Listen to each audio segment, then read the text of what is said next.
Vous assistez à la toute première expérience d'un atelier massage pour les enfants, réalisé en 1988 par Joël Savatowski à l'école expérimentale de Beaubourg à Paris.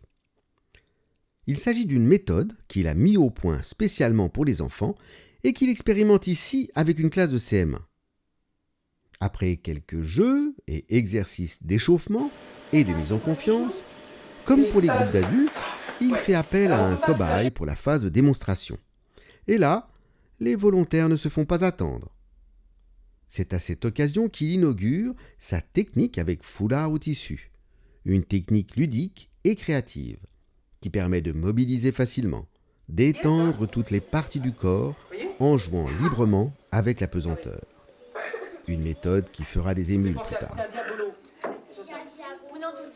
Mais vous lancez pas la tête, hein. Regardez comment ça tourne. Ça tourne tout seul. Comme aime le souligner Joël Savatowski, ce n'est pas la technique qui compte, mais la liberté et la confiance accordées aux enfants. Ce qui mobilise leur créativité, l'envie et leur plaisir de faire. Le tout favorisé par un climat ludique, non contraignant, sans obligation, sans réels objectifs ou pression pédagogique. Pas de protocole précis. Les enfants ont cette particularité d'observer simplement et ensuite de pouvoir répéter, retransmettre sans grande difficulté, un peu comme ils le sentent, avec chacun sa posture et sa façon de faire. Certains sont très imaginatifs, d'autres plus appliqués. Une fois le cadre installé, Joël intervient assez peu. Il leur fait d'abord confiance. C'est son mot d'ordre.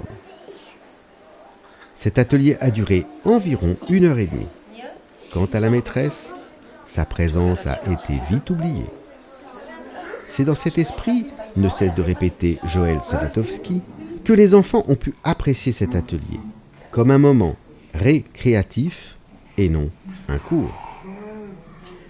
Les liens garçons et filles, d'ordinaire si difficiles, se découvrent, se réalisent au cours de cet atelier. La maîtresse avouera même étonnée que certains de ces garçons, qui d'habitude n'arrêtent pas de gesticuler en classe, se sont endormis, ou au moins assoupis comme des petits bébés.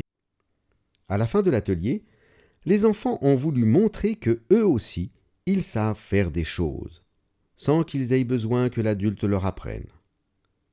Joël a accepté de jouer le jeu au plus grand plaisir des enfants.